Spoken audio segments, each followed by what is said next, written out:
I am Iron Man. You serious?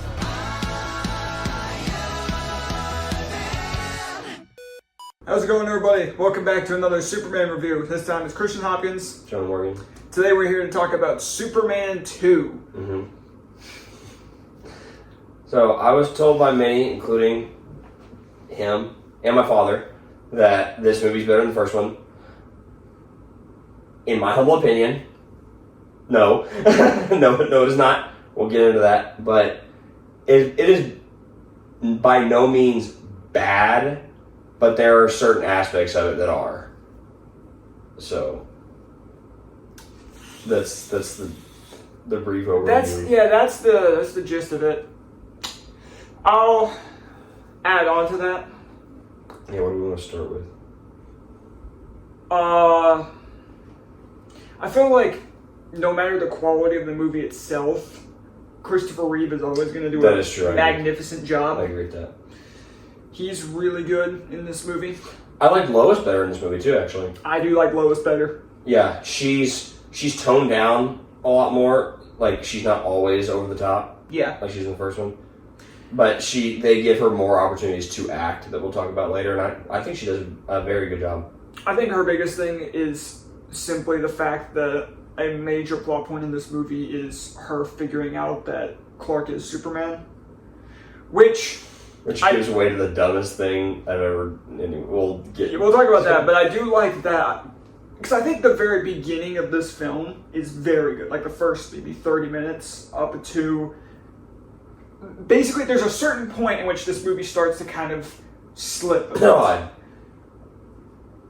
Kind right of after that. Partially him, but it's primarily what happens with. Oh yeah. But I do to build off of that, Zod himself, pretty good villain. I would put him on the same with Lex. Yes, I would too. They're not spectacular, but they're pretty good. Yeah, they're the good. guy that plays him has a very good voice. Mm-hmm. I forget his name. I don't remember either. The actor does do very well though. But once again, just like Lex, except much, much, much worse. His cronies stink. They're bad.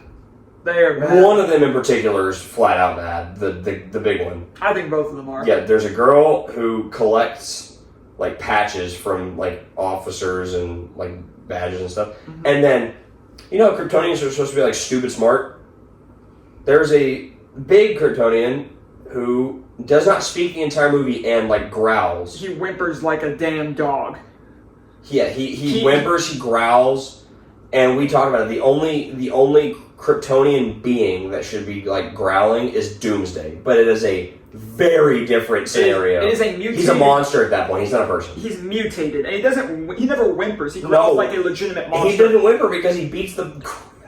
And this guy whimpers. Yes, multiple times. It's pathetic.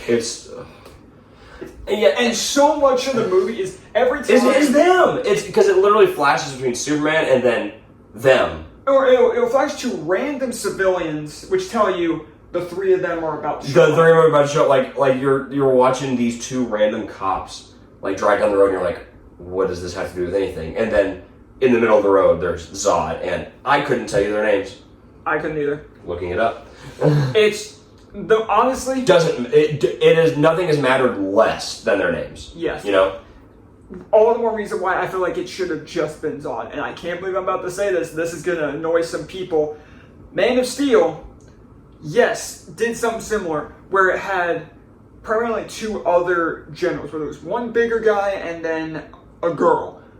Difference being, something I actually think Man of Steel does better, and I know that's going to piss some people off.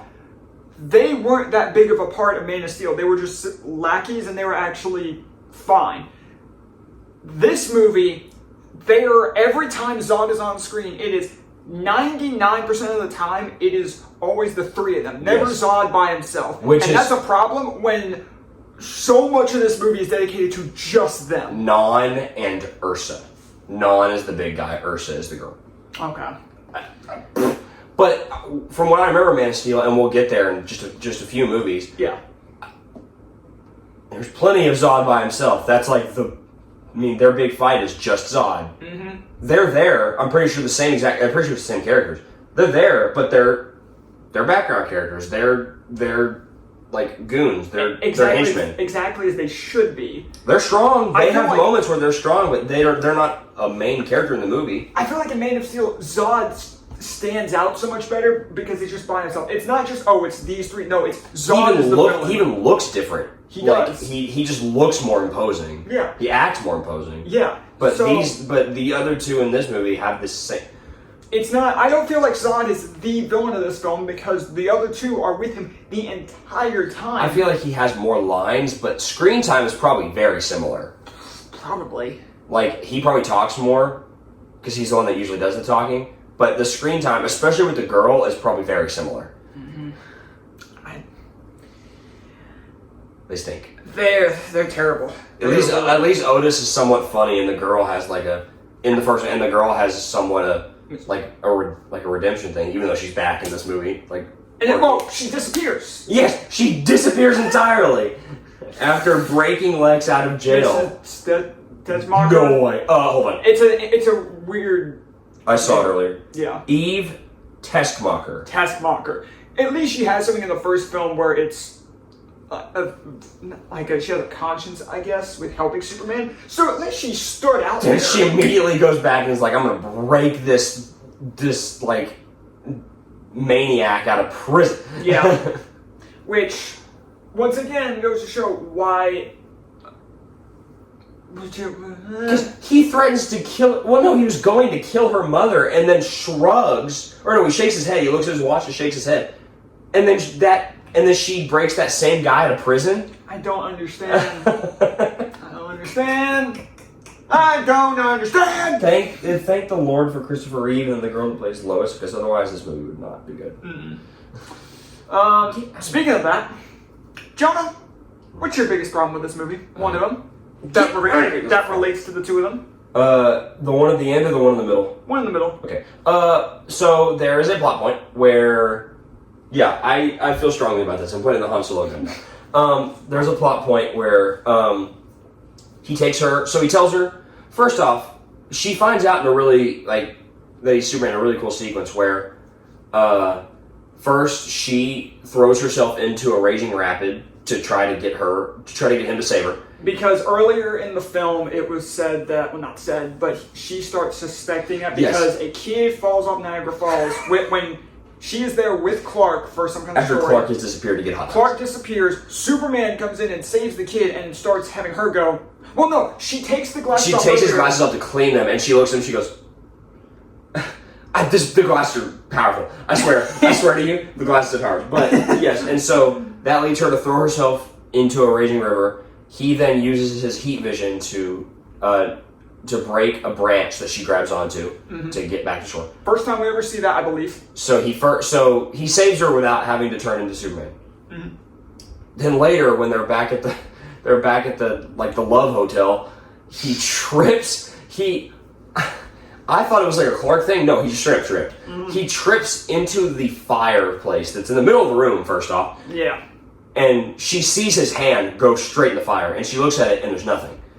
And then he takes off the glasses, and he lets up the act and realizes there's no getting out of it. Then he takes her to the Fortress of Solitude. They have dinner. And up to this point, everything's been good. Everything's cool. But then she goes to change, and he's talking to his mother through the hologram advice that they gave them. Yeah. That they gave him. And it's like an AI thing where they can have a conversation. Yep. Yeah, it's like her consciousness. Mm-hmm. Yeah, she's still there. The same thing happens with the father in the first film. Yes, but which is not in this movie. She basically asks him, "Do you love her?" And he's like, "Yes." And she goes, "Well, to be with a mortal, you have to yourself be mortal." And then up comes this red sun chamber that would take away his powers permanently. It was stated there was no turning back. Yes, she says, and Kal-El, there's no way to take it back. And he goes, okay. And then immediately, not even consulting Lois. Lois is watching this entire thing, by the way. Lois is watching the entire thing. He gets into the chamber and then steps out in an entirely different outfit, first off. He And, steps up. an after image of Superman is left behind. He's stepping out, and you're like, What's happening? He has a wig on, clearly a wig, and has on a white dress shirt. Beside the point. So he chooses. They then promptly go to bed. While I believe at this moment, is this when Zod is attacking the White House? Yes. So keep on. Or it's right before. Now, granted, Superman doesn't know about No, for Zod, sure. and But when he does, he's got other things to be doing. But yes, that's when they're in the town. yes, that's when he finds out. Zod and his cronies are attacking a random town of like 100 people. So basically, Superman chooses to be with Lois rather than have his powers and save trillions of people in his lifetime. Which is, I think, the least Superman decision he could have made. And even besides that, because I get he wants to be to make a selfish choice. Here's the thing, though.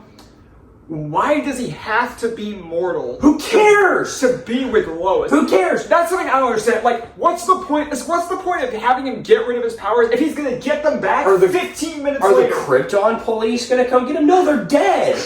All his parents are dead. The person that tells him you have to be mortal is his mother, who, guess what, is dead. Who cares? I don't understand the choice to make him give up his powers if he's if there's no point behind it. Yeah, spoiler alert, he immediately gets them back. Almost a bit like after he gets his butt whooped in a random diner by some random dude. And then he sees the president making an announcement, and then Zod, and it sees Zod. He starts going back to the fortress. He yells out for his father, picks up the crystal that sees that green crystal that was randomly. Keep on, cut away. By the way, by this point, Lex, who I think we just said is back in this film, which we said earlier. Yeah, he's really good. He goes back. He's in the White House after Zod is taken over and bargains with Zod, saying, I can give you Superman if you'll give me Australia. They go to the Daily Planet because Lex... Is there a reason for Australia? Did we see that in the next movie?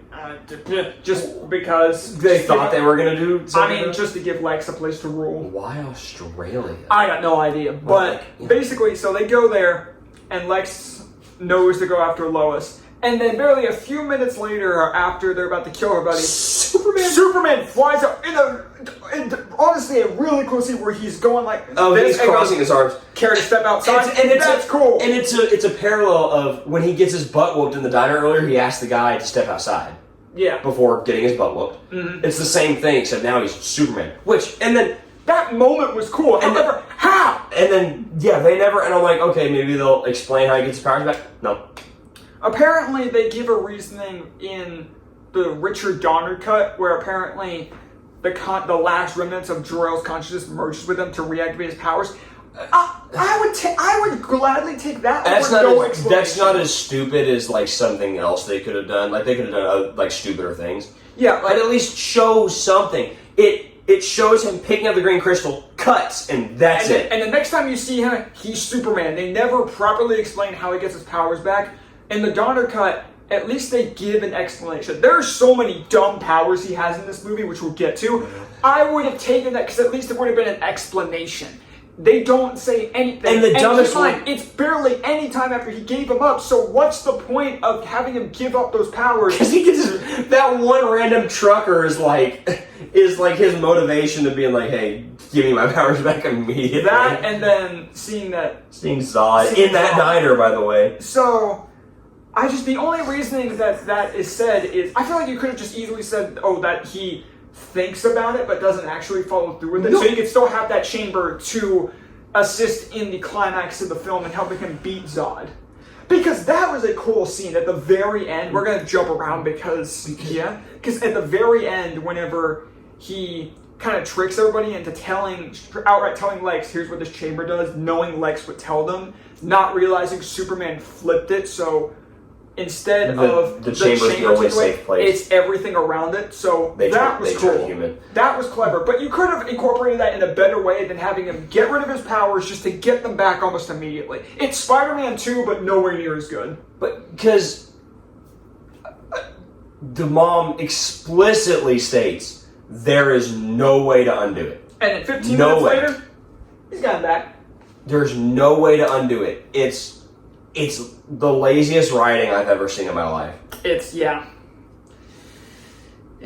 And another issue. Plot hole. Yeah. Plot chasm.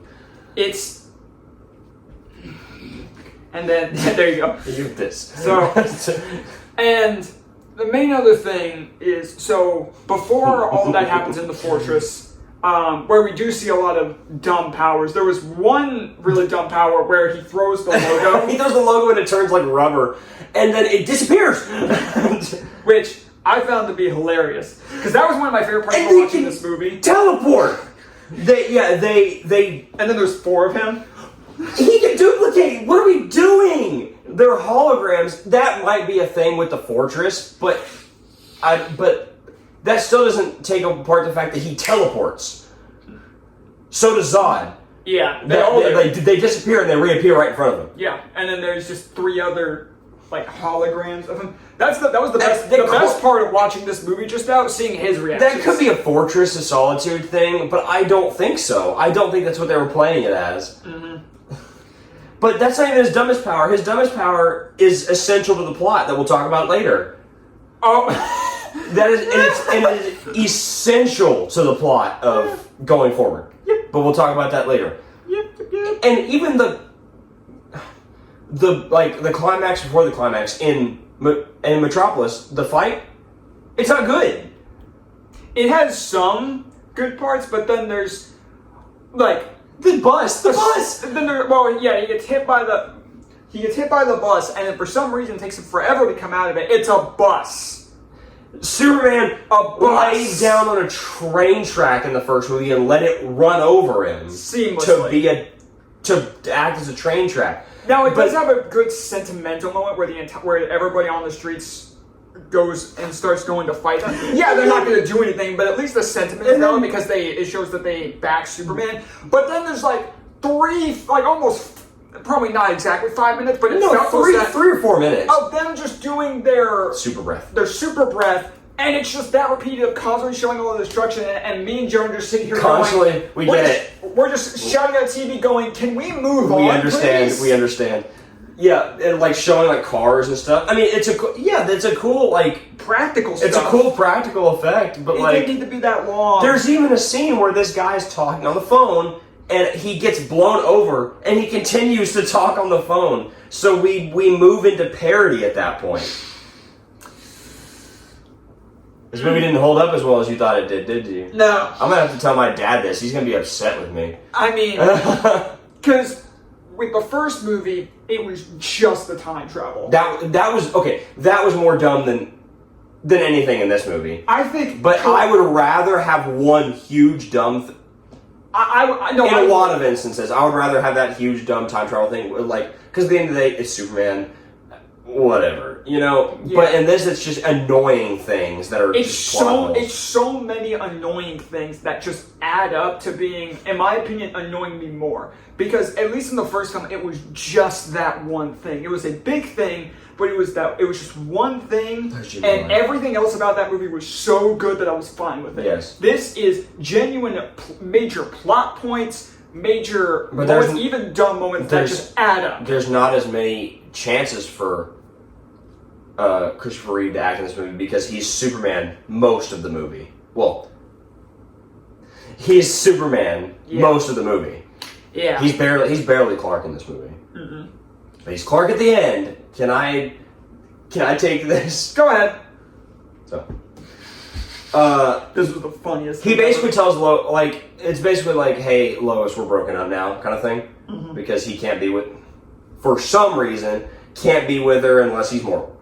So they have to go back to work. It's more of not wanting to it's kind of like the stereotypical thing of Spider-Man with... I even mentioned it. I said Andrew Garfield. Yeah, it's like that, where it's I can't put you in danger. And I thought we were going to go into this very last scene at the Daily Planet, and it's going to be he's going to... Yeah, you were saying that, and I'm sitting there going... Those are the best kind. I'm not saying a damn word. And then... So he takes off his glasses, and I'm like, are they, getting back together? So he kisses her. And then she starts spazzing out. And then she freezes for a second, and I'm like, And before she even says a word, before anyone says anything, I look at Christian and I go, did he make her forget?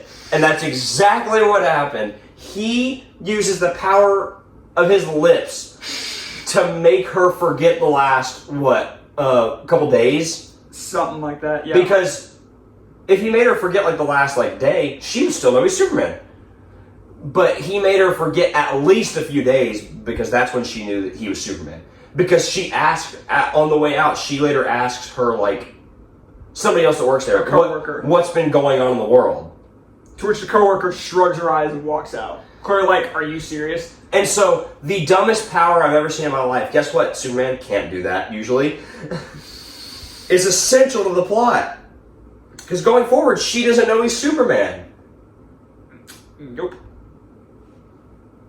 Nope, she does not. I think that you say the third one is stupid, correct? The third one is stupid because I think a bit of a different reason. The fourth one is horrendous, but the third one, it's bad just because of the fact that it doesn't really. I'll tell you now, it's because it doesn't really focus on Superman. It's this random other character that they just focus on for no reason. Like Halloween.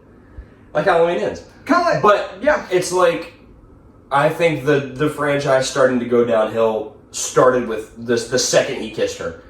It's only an attempt. I've always thought this even before my opinion on this movie slipped. Oh my lord! This franchise has always been one that just goes downhill with each movie. The first one's great. The second one is fine on rewatch. The third one's bad, and the fourth one's one of the worst superhero movies ever. And the thing of it is, none of it has to do with Christopher Reeve. It's the writing. It's all the writing. Christopher Reeve is one of the best versions of Superman ever. If not the best. My favorite as of right now is probably the animated series version of him. But Christopher Reeve is guaranteed a top 3 Superman. So it's really irritating that he has a lot of writing that is just that just doesn't hold up. Stinks. And that's unfortunate because I do still love the first one. I remember really liking the second one, but so many little things just add up to not working as well. I would have been willing to forget about a couple of things if Zod was better, but he's just okay. He's not bad, but he's just okay. He's held down by the 2 other people he's with. You take them out, and let him shine on his own, it's fine. I think he's better at Man of Steel. I don't know if that's a hot take or not, but I think he's better at Man of Steel. I really like his version of Man of Steel. I might have to agree, but we'll hold off on that till we get to Man of Steel. So, dear Lord. Is there anything else? No. Let's get the final scores then. Do you have a number? Because I need to narrow it down. 6-5. I would watch it and be fine because of the good acting that it is in it. 6 is where I'm like, okay, I'll watch it. Me too. And be fine. I would watch this and be fine, but not by a lot. Which is so weird. Yeah, because I get the first one at 8. That's probably about right. So about a 2-point difference. Yes. I'm going to agree with you there, and for that reason, I'm going to say a 7 flat. It's still got a lot of good.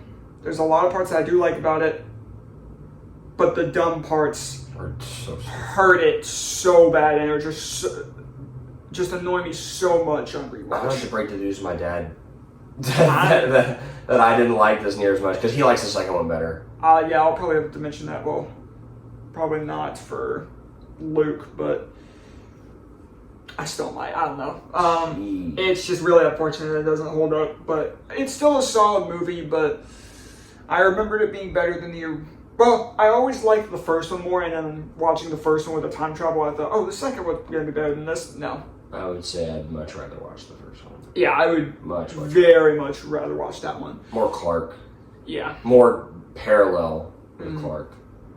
So, anyways, that'll do it for our review of Superman 2. Stay tuned for next time where we do the third movie in the series, with Superman 3, which the fourth one's the only one with the subtitle. Oh, The Quest for Peace? Yep. The Quest for Get Me Out? The Quest for Soberness. So, yeah, let us know what you guys thought of this movie down below. If you guys disagree, which I'm sure if you guys do disagree or not, we're gonna watch a better Superman movie. What? Sorry. We'll see. Haven't seen it before. For reference, we're gonna watch Superman Doomsday after this. I showed him under the Batman Under the Red Hood after we watch the first one. He's going to show me Superman Doomsday because I've never seen it. Thank you guys for watching. We'll see you guys next time. See you, webheads.